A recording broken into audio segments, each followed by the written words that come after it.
ચાલુ વર્ષે 15મી ઓગસ્ટ એટલે કે સ્વતંત્રતા દિનની ઉજવણીના ભાગરૂપે 10 ઓગસ્ટ 2024 શનિવારના રોજ રાજ્યની પ્રથમ તિરંગા યાત્રા રાજકોટ શહેરમાં થઈ રહી છે અને એના આયોજનના ભાગરૂપે આજે અહીંયા અમે લોકો સૌ એકત્રિત થયા છીએ.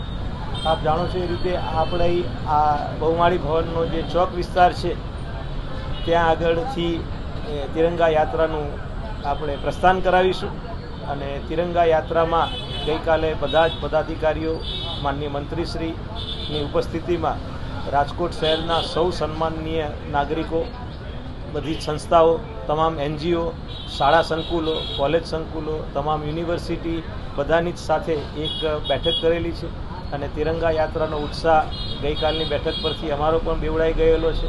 ખૂબ મોટી સંખ્યામાં તિરંગા યાત્રામાં લોકો જોડાવાના છે એટલે યોગ્ય આયોજન થાય એના માટે અત્યારથી રાજકોટ મહાનગરપાલિકાએ પ્રયત્ન કરેલો છે.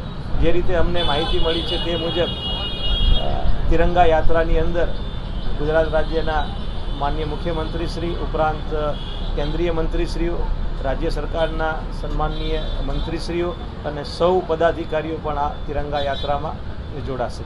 તિરંગા યાત્રાનો રૂટ આપણે બેઠા છીએ એ સ્થળથી ચાલુ થઈ અને ગાંધી સ્મૃતિ જ્યુબિલી ગાર્ડન પાસે ત્યાં આગળ એનો અંત થશે અને લગભગ 1.5 કિલોમીટર જેટલો યાત્રાનો રૂટ છે અને એનો હોલ્ડિંગ એરિયા જ લગભગ 1 કિલોમીટર જેટલો થાય છે.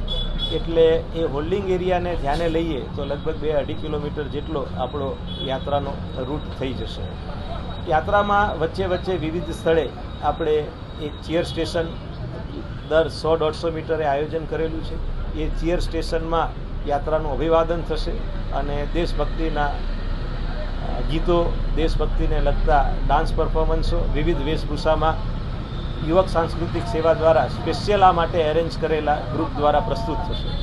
આ ઉપરાંત રાજ્ય સરકાર દ્વારા અને રાજ્ય સરકારના બીજા વિવિધ વિભાગો દ્વારા સ્વતંત્રતા પર્વની ઝાંખી કરાવવા માટે, દેશની આઝાદીના આટલા વર્ષો પછી દેશે કરેલા વિકાસની ઝાંખી કરાવવા માટેના ટેબ્લો પણ રાજ્ય સરકાર તરફથી આ યાત્રામાં ભાગ લેવા માટે મોકલવામાં આવનાર છે. તો એનો પણ યાત્રાની અંદર આપણે સમાવેશ કરીશું. સાંજ સમાચાર ફેસબુક પેજને લાઇક કરો, વિડીયો શેર કરો અને વધુ વિગતવાર સમાચાર માટે sanssamachar.net વિઝિટ કરો.